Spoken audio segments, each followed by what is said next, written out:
Hello, everybody. Welcome to the Real Sports Scope. I'm your host, Robert Butler. Got a little bit behind today, but either way, live now. Got a big show with you tonight. Big game coming up Saturday. Going to talk about it a little bit today. There's some storylines about Fernando Mendoza, what this could mean for the NFL draft, what this could mean legendary-wise for the Ohio State defense, because they do look historically good. Something's got to give there. Plus, that Lane Kiffin story. The college stories seem to outweigh the NFL stories this particular week. Going to talk about Lane Kiffin. Is it a bad idea for him going to LSU? I can give you a reason why it should not really work out. I don't think it will, but we'll see. Okay, I'm going to talk about that, and of course, NFL Power 5. A little bit on the Steelers. Mike Tomlin. Ben Roethlisberger says maybe he should just take the Penn State job. Stand by for that and more. Let me take our first and only break. Get situated here. I'll be back momentarily, and I'll hit the ground running here on the Real Sports Scope. Hello, Sports Scope followers. The program has seen tremendous growth since going 5 days a week. I just wanted to thank everybody for your cash contributions and sharing the program with friends and families. Just a reminder, if you want to contribute to the program, go to the Cash App, the cash sign, and Sports Scope.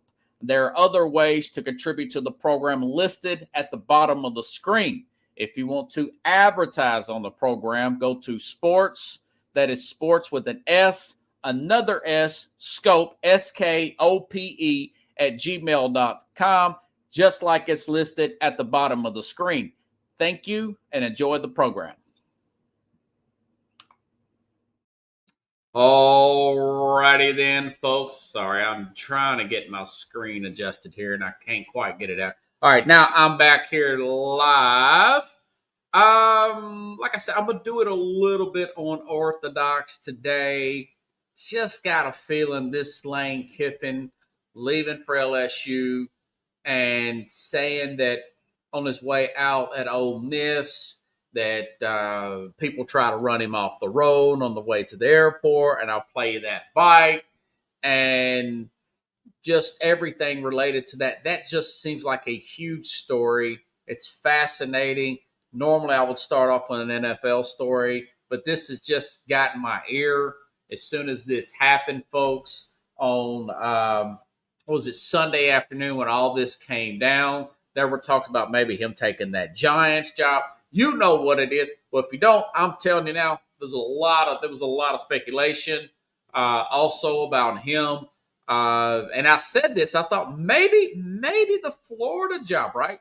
Well, anyways, apparently he didn't get along with the AD there, and the AD didn't trust him. So the Florida job was passed up. But here, let me get to my notes. As always, I get a little bit excited and get off my notes. So let me go back to the notes. All right. So Lane Kiffin accepts LSU job over Ole Miss. My biggest question was how much NIL budget was. This is what Kiffin says. How much NIL budget was the difference for Kiffin to bring in Ole Miss? Okay. So I went down and took a few screenshots here, and this is from this Google AI. So what they will do is they will cite about, and this is what I do like about AI. They will cite multiple sources here. You know, they'll cite like an ESPN, Forbes magazine per se, and whatnot. Who was it? Who was the other one? I want to say Yahoo. All right. But this is what it says. Ole Miss reportedly offered to match LSU's NIL money. Okay. This is from multiple sources here, multiple sites here. Ole Miss reportedly offered to match LSU's NIL money, but exact details and whether the total package was enough to keep Lane Kiffin are unclear, while Ole Miss offered a substantial revenue sharing and NIL package. LSU ultimately provided more comprehensive and lucrative deal that included a larger annual salary bonus and other incentives such as significant NIL budgets for players. Kiffin left for LSU, reported 7-year, $91 million, making the highest paid coaches in college football. Ole Miss's offer assured Kiffin could match LSU's revenue, sharing at least under existing NCAA rules. So, what are you doing? And listen, I know that's a mouthful, but what I mean, my thing is, if this is true, and according to Forbes, ESPN, yeah, I mean, like Saban said, Nick Saban said this over the weekend on, I think it was on game day or whatever, that, simply Kiffin could recruit better at LSU and use the transfer portal to fill in holes there and not depend on that for the majority of the talent, of the top end talent, aka that, of the transfer portal. Okay. If these reports are true, money is similar. Kiffin wants an easier route. Here's my thing, folks. All right. Lane Kiffin beat Georgia last year. We know that. One of the best teams in the country. Lane Kiffin, 11-1 with Ole Miss. They had Georgia beat this year. I remember putting this on the X out. 5 straight possessions. This gets Georgia's defense. 5 straight possessions, touchdowns out of the quarterback there. And I thought they were going to beat Georgia at Georgia this year and be 12-0. But my thing is, everybody talks about LSU this, LSU that. Yeah, 3 coaches since the start of the century have won a national championship. Back in 2003, you had obviously Nick Saban, then followed by Les Miles, Ed Orgeron. Okay, so I did a little bit of research here, and I noticed, they became a powerhouse after Nick Saban started building them up in the late 90s, in the early 2000s, after Nick Saban left Michigan State, win the SEC championship there, 2001, beating the Vols, big Vols guy here, beating the Vols in that championship game. 2 years later, winning the national championship, ultimately taking the Miami job with the Dolphins in the NFL. We know we came back and did that. And, of course, Les Miles took over, won him a championship. And a few years later, some years later, we know what happened with Ed Orgeron.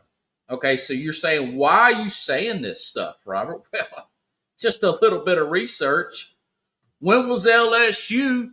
What was LSU before Nick Saban got there? Because I go back 30 years of watching this stuff, over 30 years. And I'm like, I don't remember LSU being in Tennessee or Florida's way or Alabama's way in the 90s. So when is the last time LSU won a national championship before Nick Saban did in 2003? Well, here's a list here. You can easy Google search here. LSU has won their last national championship. Well, that was 1958. Okay? And then you look at Ole Miss, for example. Ole Miss was a better Ole Miss won a national championship in 59, the very next year. Then they won again in 60, and then in 62. So my point is, why couldn't that, and I don't know if he even thought about this. If he had talked to me, I'd have told him, hey, listen, once you look at it this way, Ole Miss won before Nick Saban, they had won a national championship after LSU has, So why can't you be the next Nick Saban there? So if he stays, and I think he could, judging by the way they played, judging by what they did, what Tennessee could not do is get pressure on. I compare them to Georgia, probably the class of the conference. If you beat Georgia, you can play with Ohio State. You can play Michigan. You can play with anybody, including Ohio. I mean that. You get pressure up the middle, and the way he's coaching these quarterbacks, look at Jackson Dart's play. Looks like a hit in the NFL. I think what was the guy's name? Walter Mullen, the defensive tackle, first round pick there. So my thing is, if he stays there and potentially wins a national championship, maybe 2 in the next 3 to 5 years, 7 years, he's in the same breath as a Nick Saban, Urban Meyer, Dabo Swinney type of coach. All right.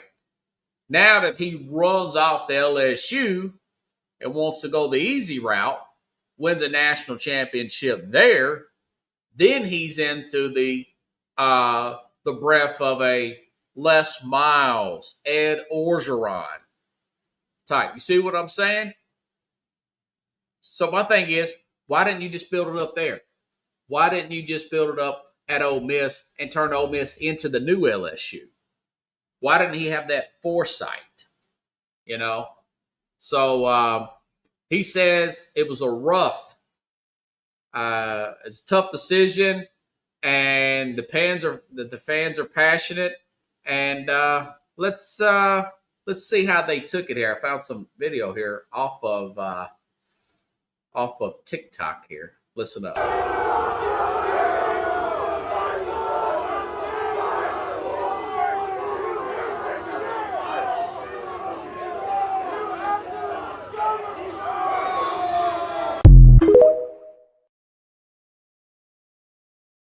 Okay, yeah, I know it's a bunch of college age kids, and they're flipping him off, booing him on the way out in the airport.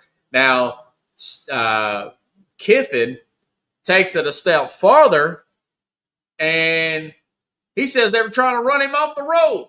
Listen up. That airport scene and Knox and I driving and people trying to run us off the road, man, and the things they said to us, and then we got here and we had been here for 6 minutes, and how we love you, coach, you're the best ever. And like, we only been here 6 minutes, we ain't done anything for you yet. That's the SEC, and I've been around long enough to know that, and it's just the passion of the SEC, and so I'm not upset at those reactions. Okay, well, listen, like I said earlier, that I'm watching this on Sunday afternoon. I mean, I'm in the middle of watching these NFL games and whatnot, and I'm thinking to myself, all the way up to the time that Kiffin, to that actually come down to decision-making time, that remember they said he's going to have a meeting in the morning and the decision's going to be made on Sunday morning. Then the meeting gets, I don't know if it's at 80 or whatever. Then it gets pushed off to the afternoon. And I'm thinking maybe he just says, I just can't do it. I'm going to stay with these young men. We're going into the playoffs, 11-1, best season ever, yada, yada, yada. And then this happens. And then this happens. And I start to think about the fact that maybe he has not learned his lessons from the past. I thought, you look at him, he talks about, I prayed about this, I prayed about that. And, he's changed his diet. He's real thin now. Went through a pretty rough divorce there, a lot of child support. And I thought maybe he's changed, maybe he's 15 years older than he was at 34, 17, 18 years, back when he got that job with Al Davis and the issues with Tennessee. I thought maybe, the fact that Al Davis said that he comes out and does the, God, what does he do? Has this weird press conference, and he's talking to the media and doing like a PowerPoint. We thought that Al Davis was a little crazy there when he was fired there. Then Tennessee takes him there. I want to say we're talking 2008 now, so it's a little while back. He's very young there, early mid-30s. Very young to be a head coach in the NFL, one of the youngest hires ever. And then this stuff happens at Tennessee. The USC job comes open, and a few of the hires fall through or whatever. And Tennessee's making all these good commitments and everything. They get some players the first year. He's going into the second year. And as soon as USC calls, he just drops on a dime and leaves Tennessee in the middle of the night. And only to happen when it goes to USC, backfires on him. He gets fired a few years later on the tarmac. He's down and out. Nick Saban reaches out, brings him in, helps him out with the offense for a few years there, win the championship. There's a few blow-ups on the sideline. Nick Saban calls it a butt chewing. I'll clean it up. And they're in the middle of another championship run, and he takes the Florida Atlantic. He's talking back and forth with Florida Atlantic, irritates the crap out of Saban, I guess because he's trying to recruit and do everything. So Saban tells him, just get out. And so it ends badly with Saban. There were some other rumors that I don't want to go too much into, that some issues he had that potentially caused his divorce in Alabama that are just rumors. But I can confirm that it did end badly with Saban telling him to leave there. So it just don't end well with the guy, you know. He and then you have this. He reminds me of a more talented, slightly younger at this point, Bobby Petrino, who, when he was coaching at Louisville, was sneaking around talking to Auburn and other schools here to move up then. And then we know about the stuff at Arkansas with hiring the woman there, the motorcycle wreck. So he's a great coach. He's a very, very good coach. Not great coach. He won a championship yet.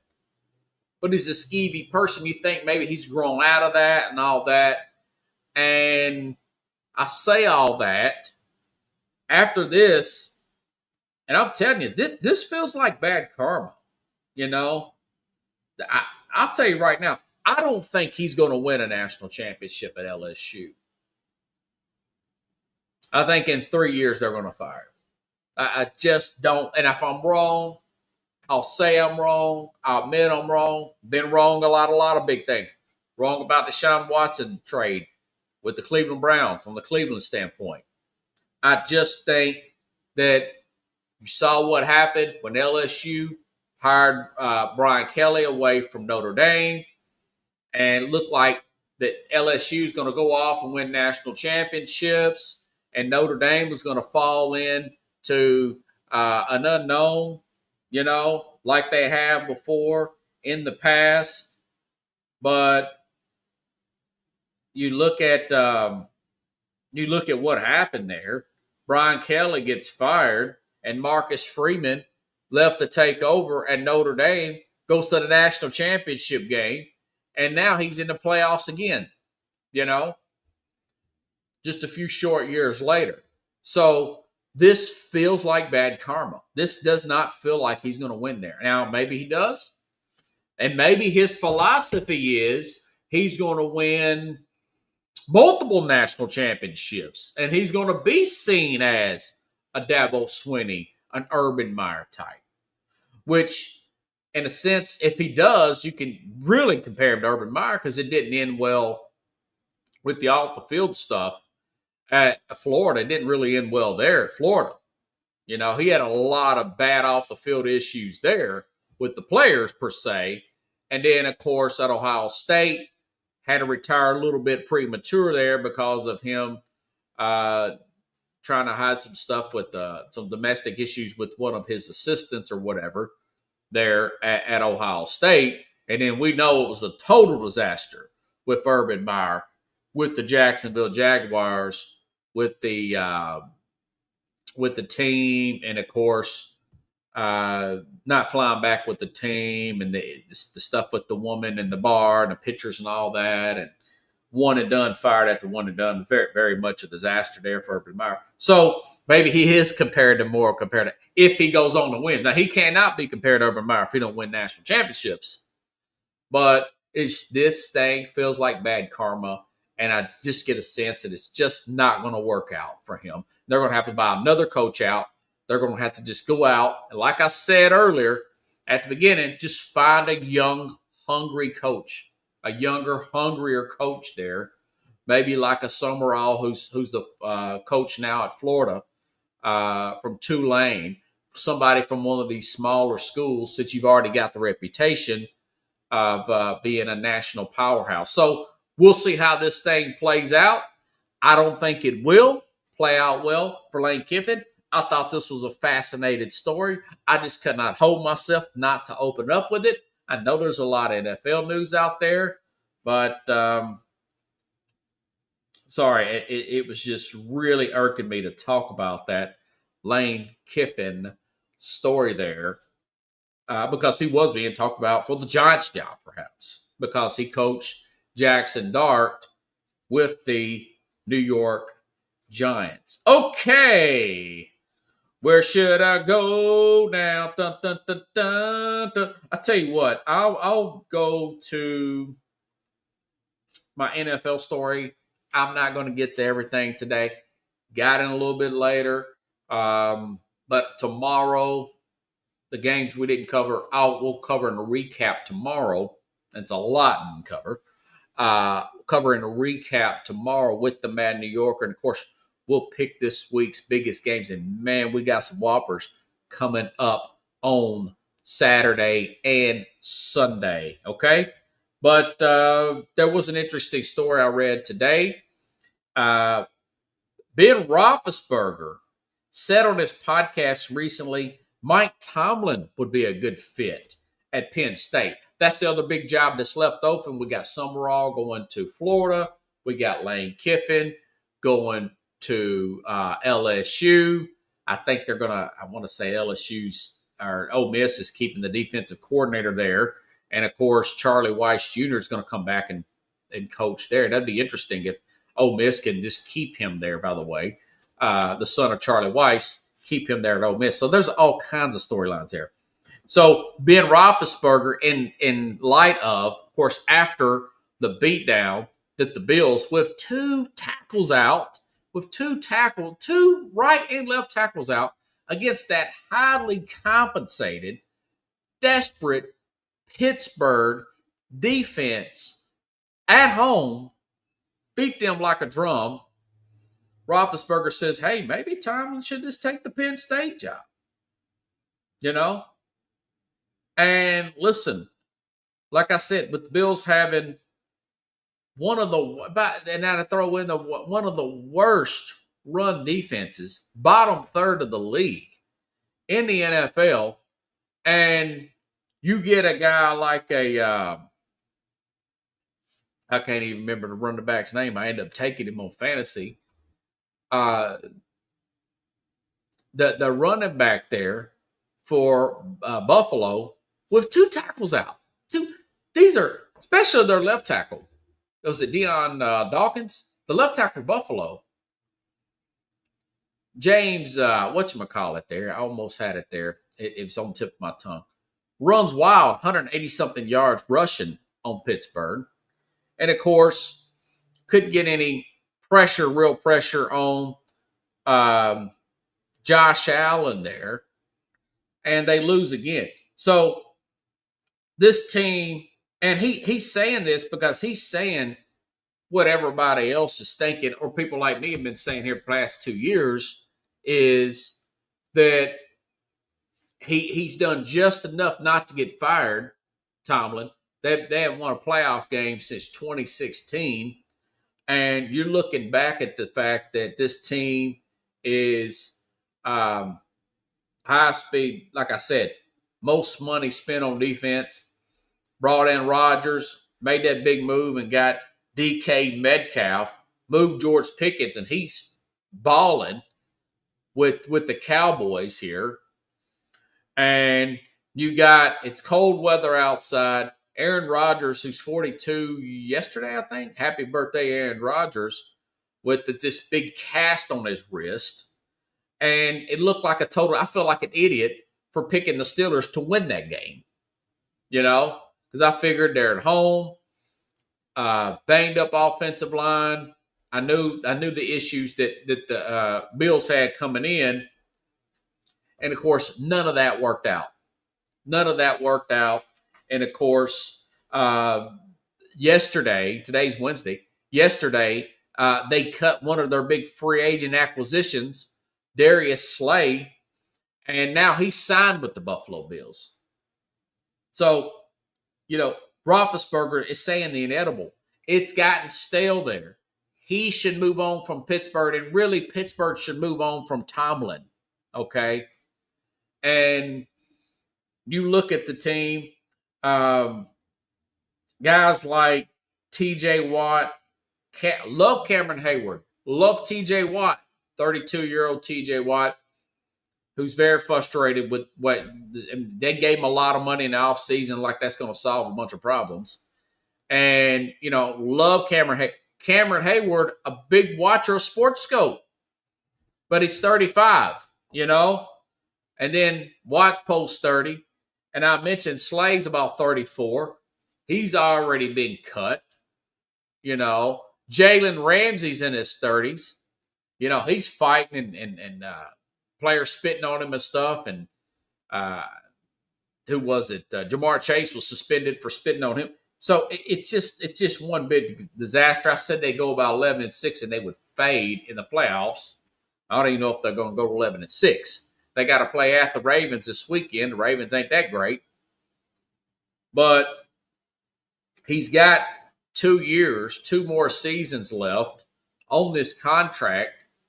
What he should do is, air quote, possibly look at that Penn State job. But he looks a little burned out, looks a little sluggish there. I think maybe he should simply retire early, retire after 18 years, Like I said, my man Ralph Williams from Works Radio up in the Pittsburgh area, been talking Steelers for a long time, was saying that he's going to retire anyways after these 2 years. I don't know if the fans really want to stomach it. And my question to Mike Tomlin, why would you even want to fool with this? Why would you even want to go? Because you know they got to rebuild after this year. Aaron Rodgers is going to retire. He's going to retire. Guys like T.J. Watt want to get out of there.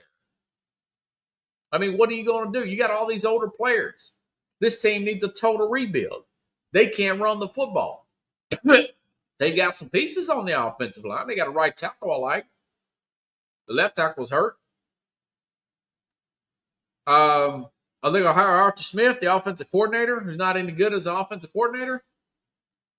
It's one of the best jobs in football because it's one of the most stable organizations ever. 3 coaches since 1969. But why don't he retire after this year, be an analyst, and maybe come back when this, contract's over, when this contract expires, because they'll still have his rights, or they can grant him, their blessing, and he take a college job.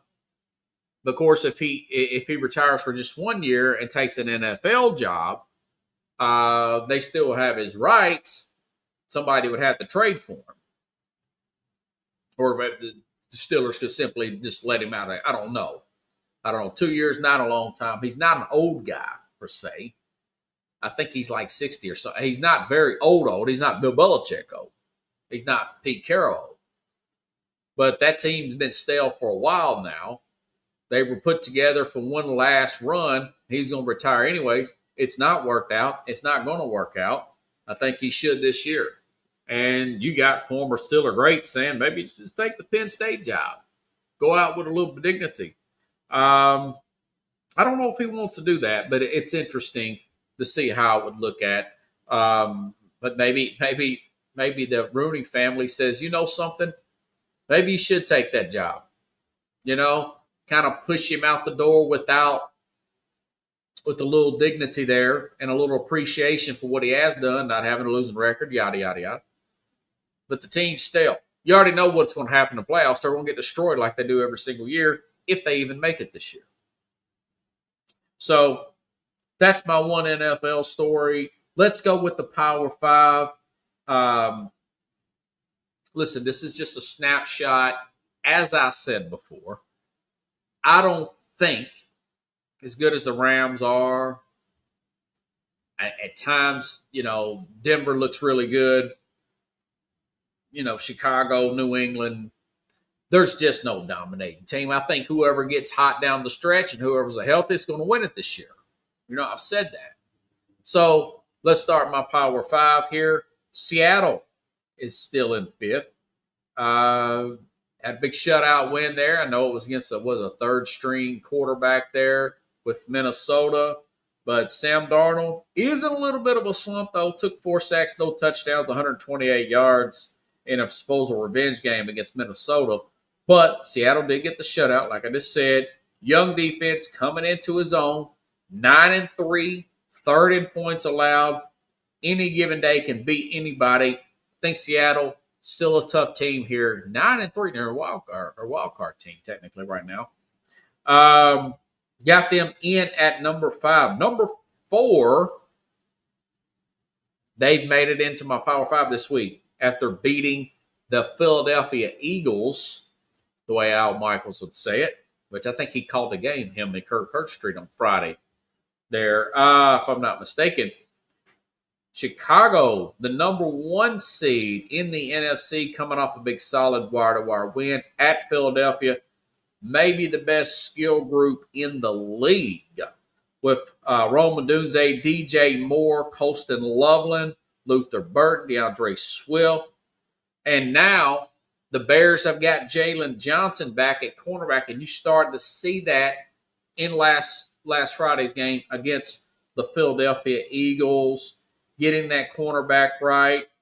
Caleb Williams, sacks way down, getting rid of the football, quarterback rating slightly up. They look like a team. Ben Johnson was a home run. Took his shirt off, got a little crazy there the other day. Kind of went a little Dan Campbell-ish. But, hey, the Chicago Bears are in at number 4 on the Power 5. That's the first time they broke into my Power 5. They had a lot of issues on the defensive side, but it looks like that's getting solidified. That cornerback's very good. He's got a big contract. He's a defensive player of the year type of talent. Now, Jalen Johnson is big get there. Okay, number 3. Listen, I would have New England a little higher, but I'm still concerned about, I know they won big, but listen, they played the Giants. Giants haven't had their bye week yet. The Giants, one of the worst run defenses in the league. I don't want to put too much into the Giants' win per se. And like I said, the left tackle, Will Campbell's on IR with the MCL sprain. But that being said, listen, defense, 5th in points, 3rd in run defense, may playing at an MVP level. Most passing yards. This is an interesting stat, folks. Players with the most passing yards on teams usually do not have number 1 seeds. Players, because they're usually down in games. That's why they're passing yards up, so they're throwing to get back in. So this is a weird situation and a very impressive situation for Drake May, who's on pace to possibly challenge Matt Stafford for the MVP this year. Second-year players, Lamar Jackson won the MVP in his second year. Second-year quarterbacks. Listen, Russell Wilson, Tom Brady, Dan Marino, Ben Roethlisberger, all Super Bowls in the second year. So it's not out of the question. Maybe they get Will Campbell back here in a few weeks. They go on a Super Bowl run. And they don't have the greatest running game. I mean, I like Trayvon Henderson, and Stevenson's okay. But they don't have the greatest running game in the world. But they lead the league in passing, and they got the 1 seed there. Very impressive there. Stephon Diggs way past his prime. He's dealing with guys like Hunter Henry and was it Bourne or what? Keyshawn Boot or whatever. The wide receiver there was a late round pick out of LSU. So it's been a home run with the Mike Vrabel, Josh McDaniels, who's doing a very good job. He's not head coaching material, but he's doing a very good job with Drake May. So that's my number 3. Again, they'd be higher if Campbell was healthy. Which they could take a fall at any time.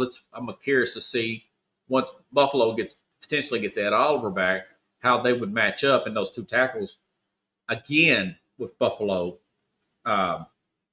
without possibly Will Campbell coming back. So, anyways, okay, now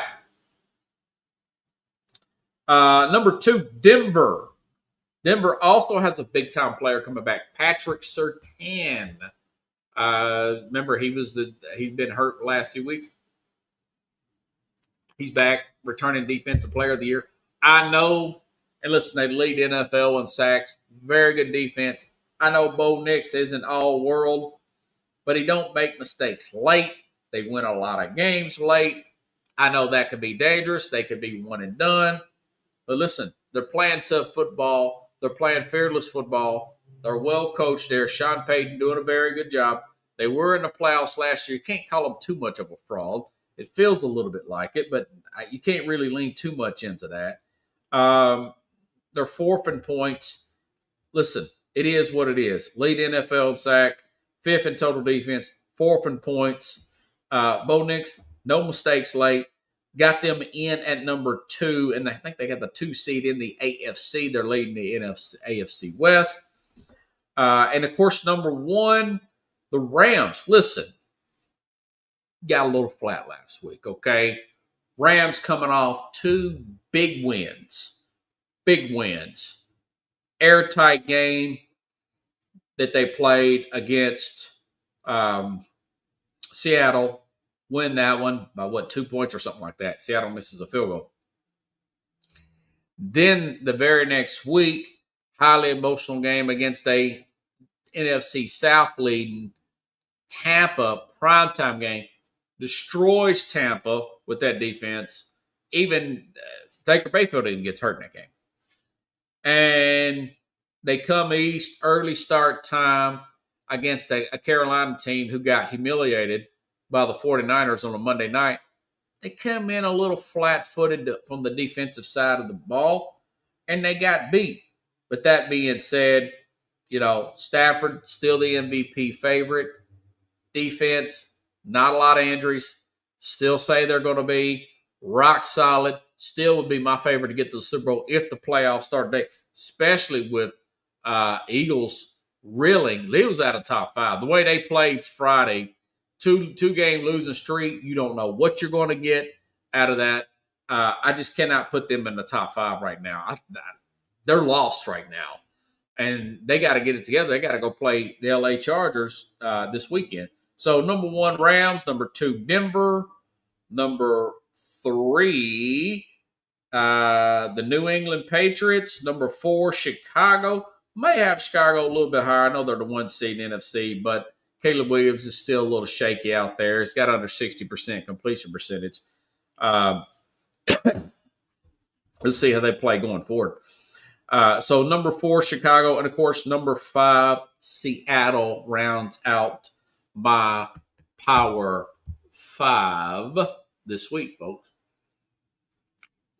Okay, now this is next story I'm going to get to.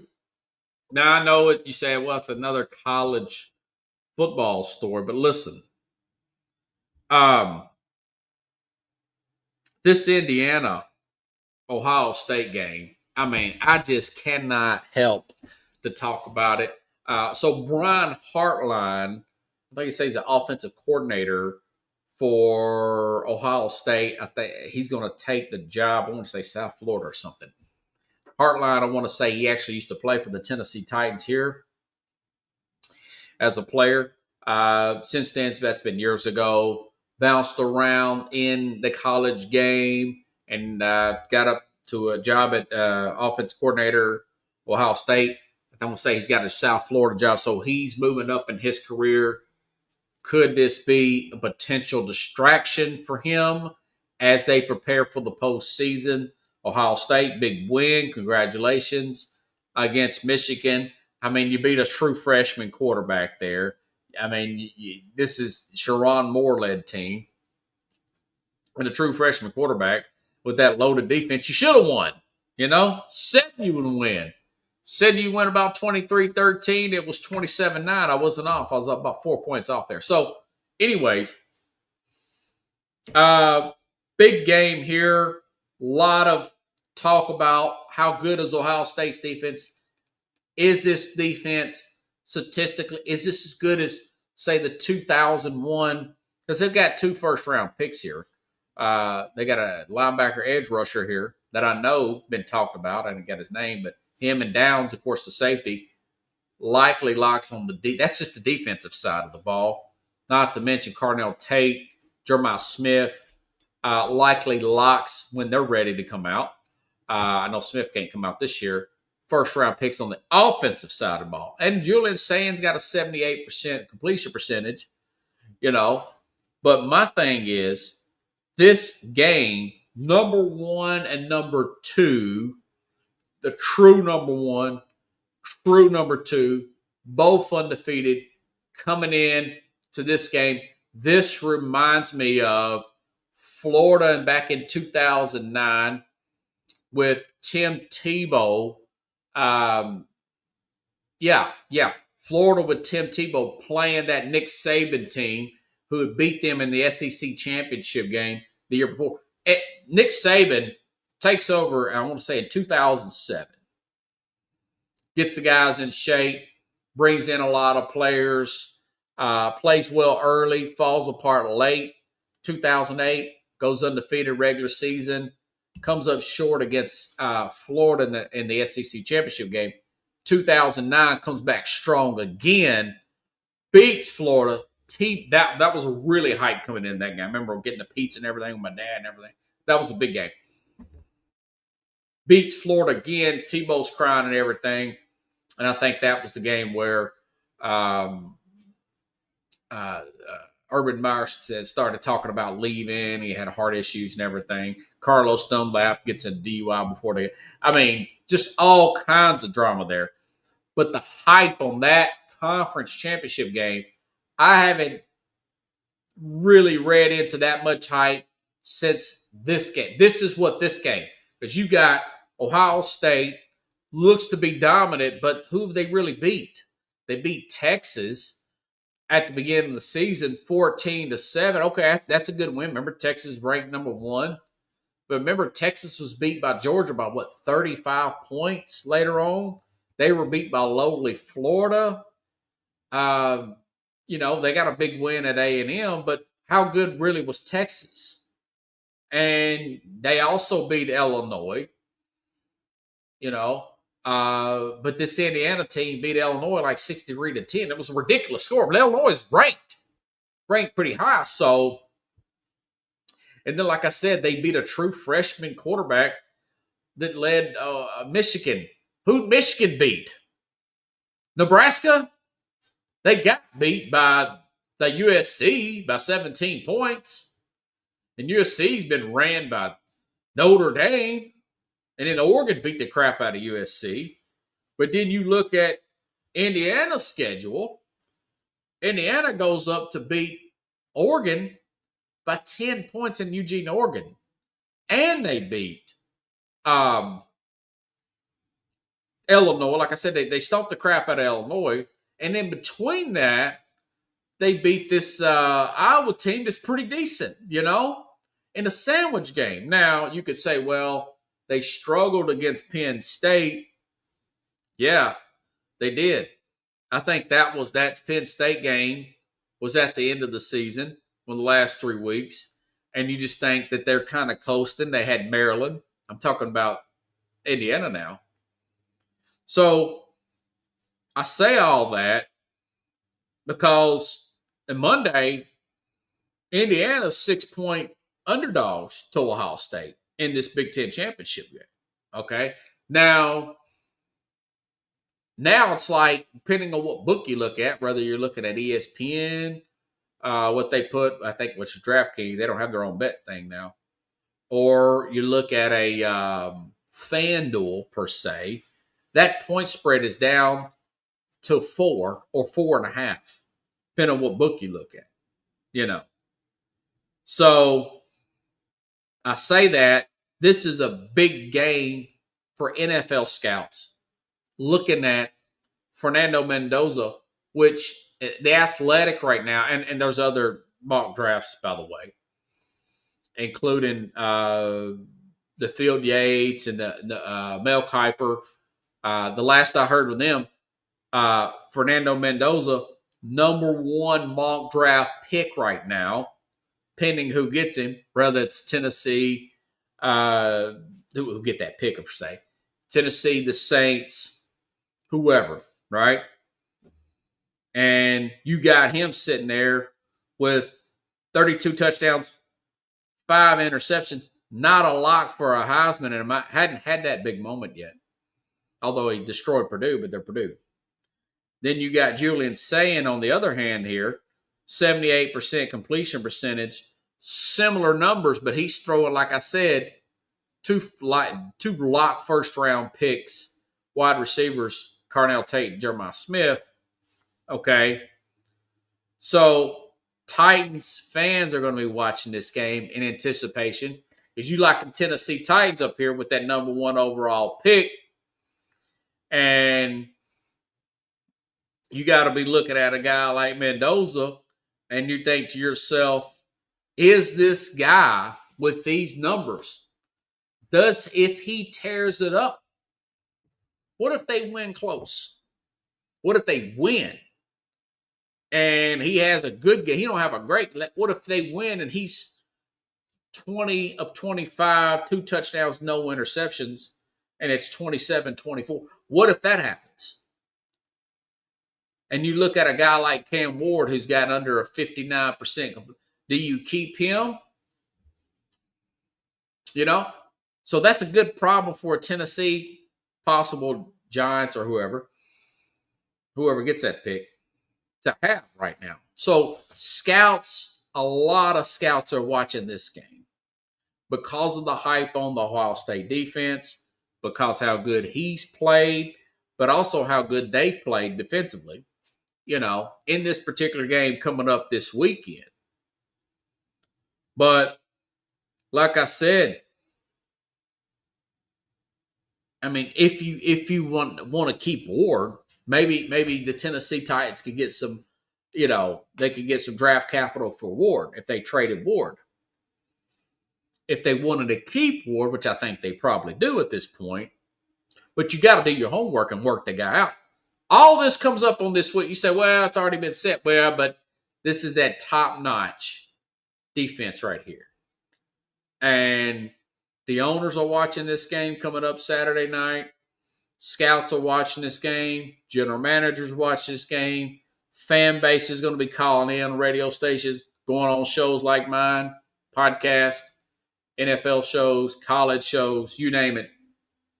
A lot of pressure is going to be on him coming in, particularly Fernando Mendoza coming up in this particular game, because if you're a Tennessee right now and you look at a team like the Raiders, who are probably going to be drafting behind you, possibly, or the Jets with all those picks I talked about, through the Quentin Williams and the Sauce Gardner trade. And the Jets, congratulations, won last weekend. They beat Atlanta.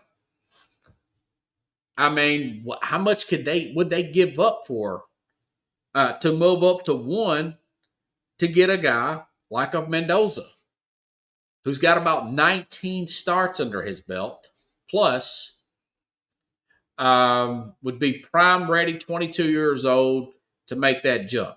Now, if he lays an egg, then doubt starts to come in about looking at other quarterbacks. But right now, he has that hype of the number one prospect in America right now.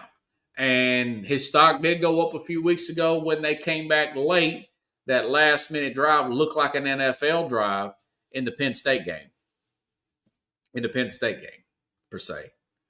So that is just so many storylines in one particular game and a lot of pressure there. Now, if I'm Kirk Cignetti, that's the Indiana head coach, I'm going to go up to Mendoza, and I'm telling him, listen, Not to be cliche, son, one throw at a time. One throw at a time. Okay? One play at a time. Let's not worry about too much this outside noise. It's very noisy outside. That's a good thing. We've earned it. But also, I'm telling him, if you throw an interception in this game, listen, very good defense, very talented, fast, one of the best safeties in the country, one of the best pass rushers, linebackers in the country. And if he throws an interception in this game, the next time we get the ball back, so he won't be rattled, I'm calling a pass play the very next possession just to say, I still got confidence in this guy. That's what I'm telling him. You know, I'm calling that. I'm telling the offense, I don't know if he calls the plays or not. I don't think he does, but I'm telling the offensive coordinator, if the coordinator calls the plays, go ahead and throw it again. Go ahead and throw it again. Because this is a very good team. I'm leaning actually picking Indiana, you know. Because remember last year, as good as Ohio State was, they lost in Eugene, Oregon just a year ago. And I know that's different players and everything. So I don't see, and I could be 100% wrong. I'll give a prediction with the Mad New Yorker tomorrow on this game. But I'll say this, that I just don't see a big blowout here, you know? And again, if it is, where do you put Ohio State? I mean, of course, they got to play the playoff and stuff, but the hype on how good Ohio State really is, that hype bubble and that NFL stock for those players are going to go up as well coming in to this game Saturday. I thought it was fascinating, you know, totally fascinating game. I've already set up my DVR to record that game 8 p.m. Eastern, 7 p.m. Central Saturday night. As much as I like the SEC, and I know the Alabama and Georgia game be good, but I really like that Indiana game and that Ohio State game. I've been looking forward to this game for weeks. I was just hoping that both teams would stay undefeated. And of course, college found a way to slip in National Signing Day, which I hate, right in the middle of the season like this. But listen, Tennessee, and I talked about this a few weeks ago with Josh Heupel, okay? Talked about this a few weeks ago with the problems they had when they lost to Oklahoma, where the quarterback has to play perfect for them to win. And then Saturday, they get humiliated. I mean, they got humiliated at home by Vanderbilt. And I was wondering why he hadn't fired his defensive coordinator. And of course, I saw today that they have, according to 24/7, which is the most accurate site out here, as far as they balance all the recruiting rankings together. And he's not fired. What's this guy's name? Tim Banks, the defensive coordinator yet. But they've got several four-star players here on the defensive side of the ball, including this 5-star second prospect. He was the number 1 prospect in the country. The second prospect overall here at the quarterback position. I'll tell you his name here in just a second.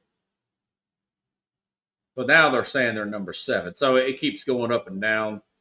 But Faison Brandon has signed with him, number 2 player overall, and number 2 quarterback overall. So, like I said, several 4-stars. So maybe he wanted to make sure and get some of these players signed and see what happens from there. But I tell you what, they don't fix this defense the boosters of the fan base, they're not going to want him to be the coach there anymore. I don't care how many other games he wins at the end of the season. If you fall apart at the end of every season, you're losing 3 and 4 games. People's going to get frustrated with that. We'll see what they do internally between now. Like I said, they got a pretty good class here. It was 5th at one time. Now it's 7th. I don't know if somebody else out recruited them or what. But when I checked it earlier, they had them listed as 7. Now Georgia and Ohio State have passed them up. Go figure.